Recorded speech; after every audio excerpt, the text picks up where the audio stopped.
Well, I think a lot of Canadians have been wondering this week, asking themselves the question, has the country changed? Have the events of these last couple of days changed who we are and our country?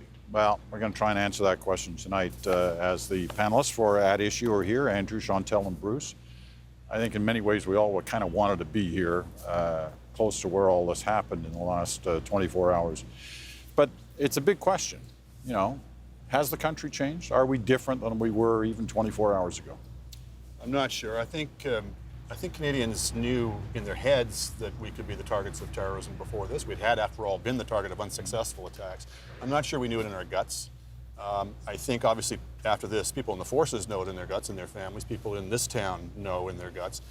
I'm not sure about the country at large. There may be a feeling that this is just a one-off, that was over with, and now we can go back to whatever else we were doing.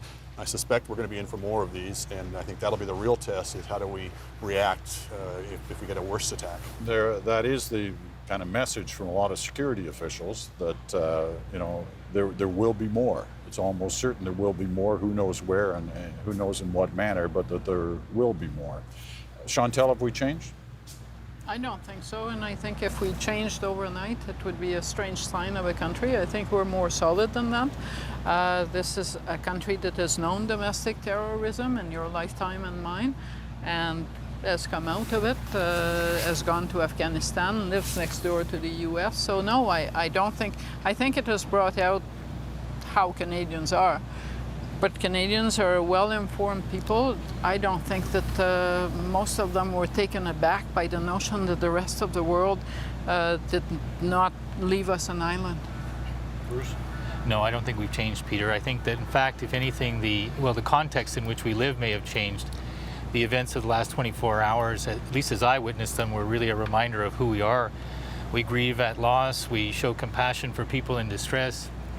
We show courage, but mixed with modesty. And I think that when we feel a common threat, what we saw among the politicians is that people didn't need a political strategy to decide that it was time to come together. They did that. And so I think those are all marks of who we've always been as people. I think they remain. A lot of talk up there on Parliament Hill about new legislation that could be coming forward in terms of security measures and trying to, you know, keep track of the people that the various intelligence services are following, and you wonder if in fact it is going to be much different than what already exists, and if it is, does that change the country? Chantal?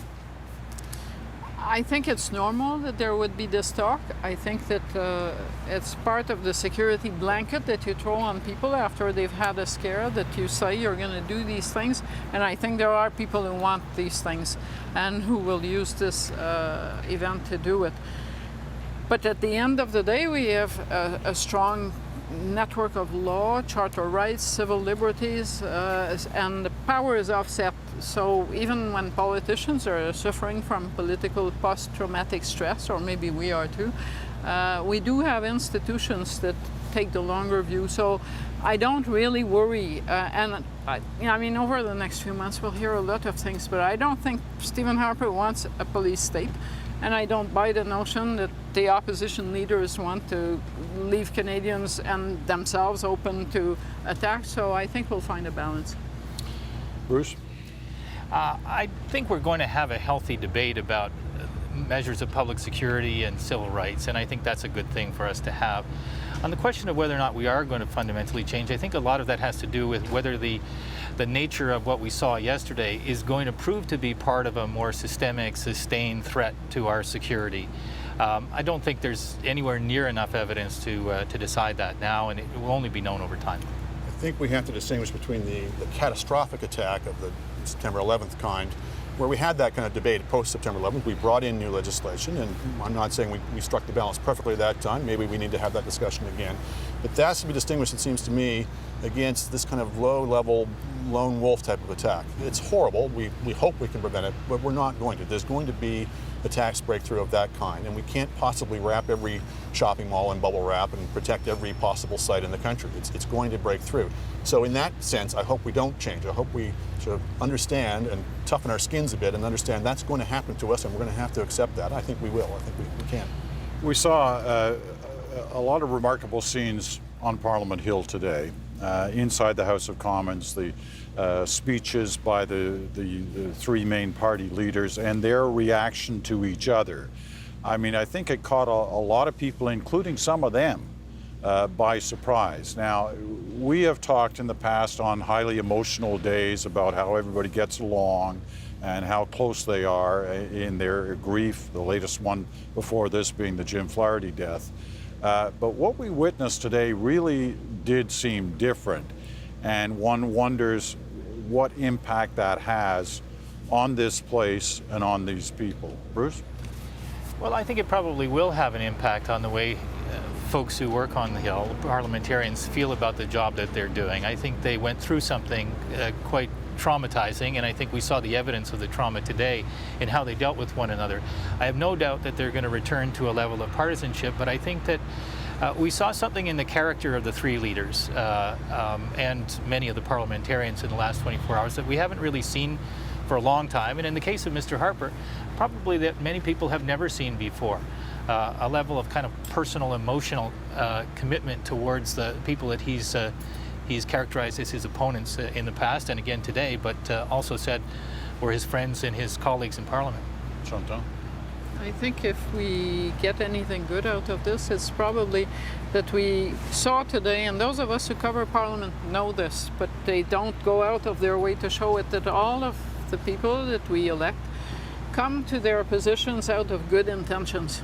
You may not agree with what they in the end prescribe, but when you listen to them at the time of crisis, they start from a common ground that all of us can agree with, and then go in different directions, but the motives are honorable even if you disagree with the ends.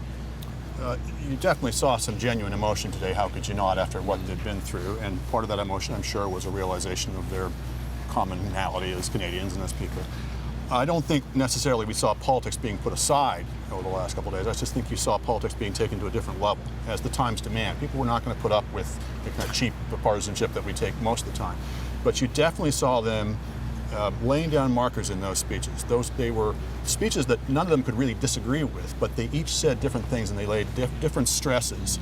And I think they were preparing themselves for the more meaty debate to come about some of these issues. Talk to me about that. But that's good. I mean, the Prime Minister and the Conservatives talk about terrorism. Other parties use criminality. Elizabeth May probably the biggest case in point, but not the only one. And I think that is all good, because what we do want is for people, and that is their job, to put to us all the options and to have that debate. What makes Parliament demeaning is not that they don't agree. Yes. It's that they disagree about things that don't matter. No, and today, because the stakes were so high, both in reality and in the political sense, if you put your foot wrong on this kind of debate, you could really get a lot of blowback. They were doing so with dignity and with tact. But yeah, they each in their different ways, they said, well, our resolve is not going to be shaken. And then you asked, but then when you went in and said, well, our resolve to do what? And in the Prime Minister's case, it was our resolve to go after the terrorists. In Justin Trudeau's case, it was our resolve not to let our values change for fairness and the rule of law. It's putting down markers there about that debate.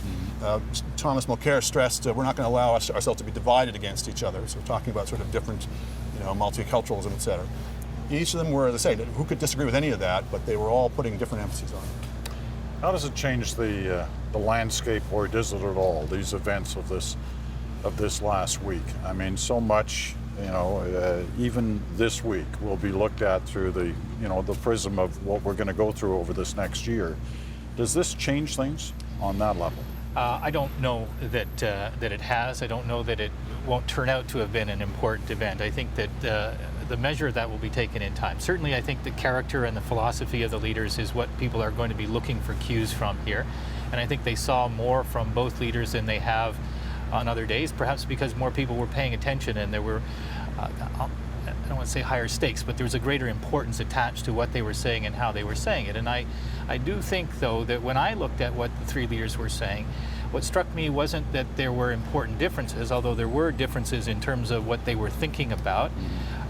The way that they talked about the country, the values that they explored in their comments, really showed that they are, like most Canadians, they share more values in common than there are things that divide them, setting aside the normal political combat.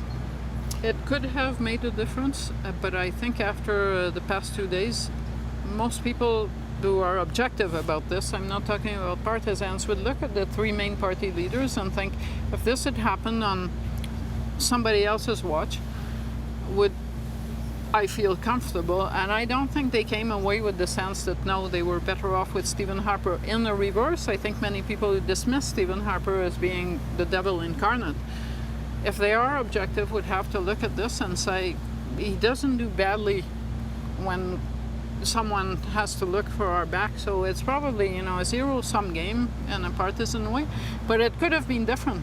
Someone could have looked really like the person you really don't want on watch when something bad is happening, and that didn't happen. I don't think you'll see a huge change in the sort of political landscape just because of this one day. Maybe a slight bump for the Prime Minister because people tend to rally around whoever's in power at the time.